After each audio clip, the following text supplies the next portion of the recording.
আসসালামু আলাইকুম। আজ সকালে গ্লোবাল সুপার লিগে জিএসএল-এ রংপুর রাইডার্স বনাম অ্যামাজন ওয়ারিয়র্সের ফাইনাল মধ্যকার ফাইনাল ম্যাচটিতে রংপুর রাইডার্স ৩২ রানে পরাজিত হয়। মূলত এটি ছিল ফাইনাল ম্যাচ। ২০২৫ আসরে ফাইনালে চ্যাম্পিয়ন হয়ে যায় অ্যামাজন ওয়ারিয়র্স। মূলত অ্যামাজন ওয়ারিয়র্স ১ম ব্যাটিংয়ে নেমে দুর্দান্ত ব্যাটিং করেন এবং আ এরকম একটা মাঠেও তারা ১৯৬ রান সংগ্রহ করে। যেটা আসলে এরকম একটা গ্রাউন্ডের জন্য অনেক বেশি। কারণ আমরা এর আগে দেখতে পেয়েছিলাম যে এই মাঠে সাধারণত ১৫০ রান কিংবা ১৪০ রান হলেই আ একটা হাড্ডাহাড্ডি লড়াই হয়ে যেত। এমনকি ম্যাচ জিতেও নেওয়া যেত। এরকম আমরা অনেক উদাহরণ দেখছি। যেমন রংপুরও এরকম আ জিতেছে। তো সে জায়গা থেকে আজকে সংগ্রহটা ছিল ১৯৬ রান। এটা হিউজ, হিউজ রান কিন্তু। তো তারপরও রংপুর রাইডার্স ১ম এ একটু চাপে থাকলেও ১ম ৩ টা উইকেট রংপুরের অল্প রানে হারিয়ে যায়। কিন্তু পরবর্তীতে সাইফ হাসান আর হচ্ছে ইফতেখার আহমেদের যে জুটিটা ছিল সেটা খুবই ভালো ছিল। কিন্তু একটা আ ভালো একটা সময়ে যখন গিয়ে দাঁড়ায় তখন একটা ইফতেখার আহমেদ আর সাইফ হাসানের একটা ভুল বোঝাবুঝির কারণে আসলে আ সাইফ হাসান আউট হয়ে ফিরে যান, রান আউট হয়ে ফিরে যান। যেটা খুবই একটা দুঃখজনক বা হতাশাজনক একটা আ ঘটনা। তো যাই হোক তারপরে আর রংপুর আর ম্যাচের দিকে এগোতে পারেনি। ইফতেখার আহমেদ আ আর ওমর জাইও তেমন একটা ভালো খেলতে পারেননি। ইফতেখার আহমেদেরও চেষ্টা ছিল কিন্তু পরবর্তীতে তিনিও আউট হয়ে যান এবং নুরুল হাসান সোহান থেকে একাধারে শুরু করে সবাই আউট হতেই থাকে এবং শেষের দিকে আ মাহিদুল ইসলাম অঙ্কন তিনিও কিন্তু চেষ্টা করেছিলেন। কিন্তু আর অতটা লাভ হয়নি। আ অ্যামাজন ওয়ারিয়র্স ম্যাচটি জিতে নেয়। তো মূলত অ্যামাজন ওয়ারিয়র্স হচ্ছে ক্যারিবিয়ান প্রিমিয়ার লিগ থেকে আসা দল। যেমনটা বিপিএল থেকে আসা দল হচ্ছে রংপুর রাইডার্স।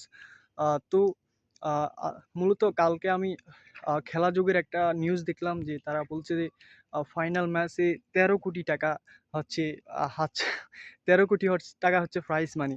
আসলে এটা পুরো একটা ভুয়া কথা। প্রাইজ মানি হচ্ছে গ্লোবাল জিএসএল এর প্রাইজ মানি হচ্ছে আ মোট মোট প্রাইজ মানি মানে মোট বাজেট হচ্ছে গিয়ে ১১ কোটি টাকা। সেখানে প্রাইজ মানি ১৩ কোটি হওয়ার তো চ্যাম্পিয়ন দলের প্রাইজ মানি ১৩ কোটি হওয়ার কোনো চান্সই নাই।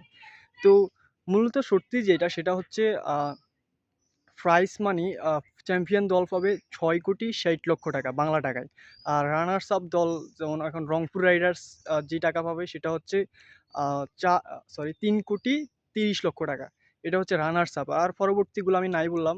আ তো এরকম কিন্তু আসলে ১৩ কোটি টাকা ওটা কিন্তু এটা একটা ভুয়া নিউজ। আসলে কি জন্য তারা এটা ছড়িয়েছে আমি জানি না। তো গত আসরে কিন্তু চ্যাম্পিয়ন হয়েছিল রংপুর রাইডার্স। সেবার খুব ভালো একটা সময় গিয়েছিল। রংপুর রাইডার্সে ওরকম আ নামি-দামি প্লেয়ার না থাকলেও আ দেশি প্লেয়ারদের আ দারুণ পারফরম্যান্সে তারা কিন্তু চ্যাম্পিয়ন হয়। এবারও সুযোগ ছিল কিন্তু হয়তোবা দুর্ভাগ্যজনক কারণে ম্যাচটা হারতে হয়। তারপরেও কিন্তু রানার্স আপ হওয়াটাও কিন্তু এত বড় কথা নয়। কারণ এখানে ক্যারিবিয়ান প্রিমিয়ারের লিগের দল হচ্ছে অ্যামাজন ওয়ারিয়র্স। এই দলে কিন্তু অনেক ভালো, ভালো প্লেয়ার আছে।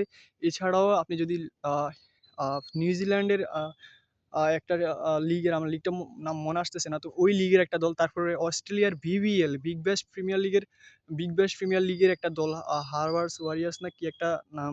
তারপরে সেন্ট্রাল ডিস্ট্রিক্ট নামের একটা দল। তো ওগুলা কিন্তু আবার আইএল টি-20 লিগের দুবাই যে দলে মূলত সাকিব আল হাসান খেলেছিল। তো এই দলগুলো কিন্তু এতটা নরমাল দল না। সেখান থেকে রংপুর রাইডার্স যেমন রানার্স আপ হয়েছে এটা কিন্তু অনেক বড় একটা ব্যাপার। এটাও অনেক গর্বের একটা ব্যাপার যদিও চ্যাম্পিয়ন হতে পারেনি। তো সব মিলিয়ে Rangpur Riders runners up prize money পাবে হচ্ছে ৩,৩০,০০,০০০ টাকা। তো এটাই হচ্ছে মূলত নিউজ। তো আশা করি পরবর্তী আসরে বাংলাদেশী কোনো দল রংপুর রাইডার্স হোক বা বরিশাল যেই কোনো দল হোক অনেক ভালো পারফরম্যান্স করবে এবং চ্যাম্পিয়ন ভবিষ্যতে হতে পারবে। আ এবার তো কপালে ছিল না। যাই হোক তারা কিন্তু অনেক ভালো খেলেছে। বিশেষ করে নুরুল হাসান সোহানের যে ক্যাপ্টেন্সিটা এটা কিন্তু ওভারঅল অনেক ভালো ছিল। তো যাই হোক পরবর্তী সময়ের জন্য শুভকামনা। আর কালকে কিন্তু পাকিস্তান বনাম বাংলাদেশের একটি ম্যাচ আছে, তো সেটা নিয়ে পরবর্তীতে কথা হবে। আজকের ভিডিওটি এই পর্যন্তই। তো সবাই ভালো থাকেন, সুস্থ থাকেন। এতক্ষণ পর্যন্ত আমার সাথে থাকার জন্য ধন্যবাদ এবং আমার কথাগুলো ভালো লাগলে অবশ্যই চ্যানেলটি সাবস্ক্রাইব করে রাখবেন। আসসালামু আলাইকুম।